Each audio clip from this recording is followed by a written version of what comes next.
Dahil sa mga ganitong awitin, damang-dama na naman ang Pasko sa Handel's Messiah Concert ng University of the Philippines. Halos 3 dekada na raw nila itong ginagawa. Pero sa unang pagkakataon, nagsama-sama sa pagtatangal ang halos 290 singers at mahigit 50 musicians mula sa 3 campus ng UP. Kabilang dyan ang UP Magical Singers, UP Singing Ambassadors, Excited na kinakabahan. excited na kinakabahan. Ba't kayo kakabahan? Ikaw, ba't ka kinakabahan? There's many people. Is this the first time you're doing this? Opo, first time for the org class. Mas makabuluhan din ang Handel's Messiah 2013 dahil alay ito sa mga estudyante, faculty at mga kamag-anak nilang naapektuhan ng bagyong Yolanda. We are doing this for a fundraising for those UP staff, UP professors, and UP students who have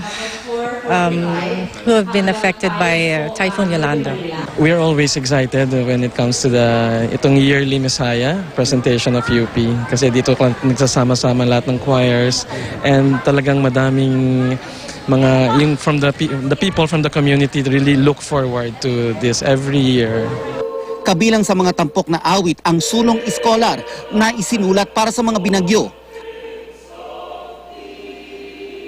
Lead singer nito ang UP Madrigal singer na si MJ na tubong Tacloban.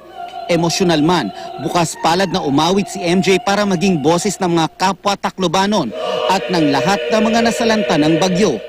This is for them. This song is for them. I mean, I'm just representing UP, but we are all singing for Visayas, for Tacloban. Maging ang mga manonood, damang-dama ang diwa ng Pasko at pagtulong sa ating mga kababayan. Umaasa ang mga musikero ng Universidad ng Pilipinas na ang kanilang kontribusyon ng musika maipaparating nila ang kanilang pagdamay sa mga nasalanta ng bagyong Yolanda. Nelson Canlas, GMA News.